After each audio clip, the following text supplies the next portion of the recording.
ഞങ്ങൾ ഗ്രാഫ്റ്റ് ചെയ്യാനായിട്ട് വരുത്തിച്ചിട്ടുള്ള നാടൻ അഡീനിയം തൈകളാണ് ഇതൊക്കെ.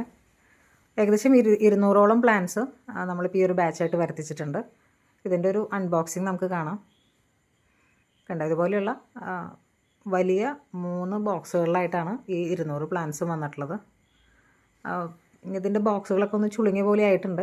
ചെറിയൊരു നനവ് തട്ടിയ പോലെ ഉണ്ട്, അതുകൊണ്ടാണ് അങ്ങനെ. അത് ഈ പ്ലാന്റ്സ് വരുമ്പോൾ എപ്പോഴും ഉണ്ടാവുന്ന ഒരു ഇഷ്യൂ ആണ്. കാരണം വേറെ മഴ നനഞ്ഞിട്ടോ അല്ലെങ്കിൽ വെള്ളം നനഞ്ഞിട്ടോ ഒന്നുമല്ല.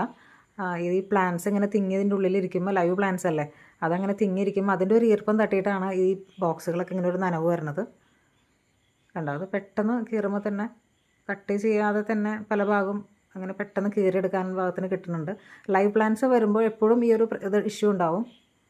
മറ്റ് ഐറ്റംസ് പാക്ക് ചെയ്ത് അയക്കണ പോലെയല്ല, പ്ലാന്റ്സ് ഒക്കെ വരുമ്പോൾ അതിൻ്റെ പെട്ടിയൊക്കെ കുറച്ച് ചുളിഞ്ഞൊക്കെ ആയിരിക്കും എന്തായാലും ഇരിക്കുന്നുണ്ടാവുള്ളൂ. ഇതിലിപ്പോൾ ഓരോന്നും സെപ്പറേറ്റ് ആയിട്ട് പേപ്പറിൽ പാക്ക് ചെയ്തിട്ടാണോ അയച്ചതെന്നുള്ളത് അറിയാനൊരു ക്യൂരിയോസിറ്റി ഉണ്ടായിരുന്നു. പക്ഷേ ഇത്രയും പ്ലാന്റ്സ് ഒരുമിച്ച് വരുമ്പോൾ അത് എളുപ്പമുള്ള കാര്യമല്ല. കുറേ സ്പേസും പോവും അതിന് വേണ്ടിയിട്ട്. അതുകൊണ്ട് ഇതിങ്ങനെ ഒരുമിച്ചാണ് ഓരോ ബോക്സുകൾ 3 ബോക്സിലായിട്ട് ഇങ്ങനെ പാക്ക് ചെയ്തിട്ടുള്ളത്. ഇതിൽ കുറേ ഇലകളൊക്കെ കൊഴിഞ്ഞിട്ടുണ്ട് കേട്ടോ. അതിൻ്റെ ഇടയിൽ ഡാർക്ക് കളറിൽ കിടക്കുന്നതൊക്കെ ഇതിൻ്റെ ഇലകൾ ഒരുപാട് കൊഴിഞ്ഞിട്ടുള്ളതാണ്.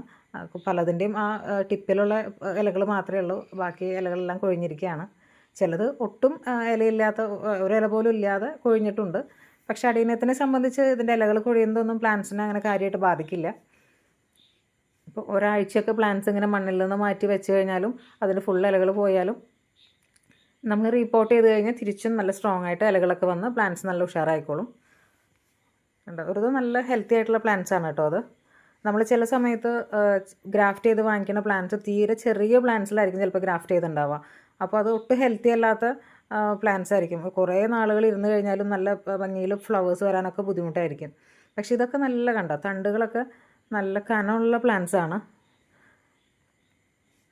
അതുകൊണ്ട് തന്നെ ഇത് ഗ്രാഫ്റ്റ് ചെയ്ത് കഴിഞ്ഞാൽ നമുക്ക് നല്ല ഹെൽത്തി ആയിട്ടുള്ള ഹൈബ്രിഡ് പ്ലാന്റ്സ് ഉണ്ടാക്കിയെടുക്കാൻ പറ്റും കേട്ടോ.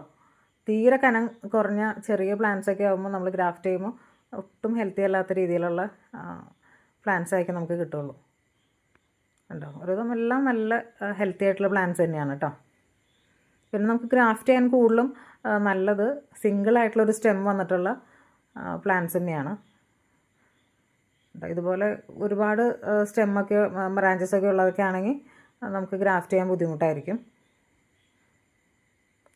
ഒരൊറ്റ സ്റ്റെം നല്ല ഹെൽത്തി ആയിട്ട് വന്നിട്ടുള്ളതാണ് നമുക്ക് എപ്പോഴും ഗ്രാഫ്റ്റ് ചെയ്യാൻ നല്ലത്. അപ്പോൾ ഈ വീഡിയോ നിങ്ങൾക്ക് ഇഷ്ടപ്പെട്ടെങ്കിൽ ഒന്ന് സബ്സ്ക്രൈബ് ചെയ്ത് ലൈക്ക് ചെയ്യുക. അധികം വൈകാതെ ഇതിൻ്റെ സെയിൽസ് വീഡിയോ വരുന്നതായിരിക്കും ഗ്രാഫ്റ്റ് പിടിച്ച് കഴിയുമ്പോൾ.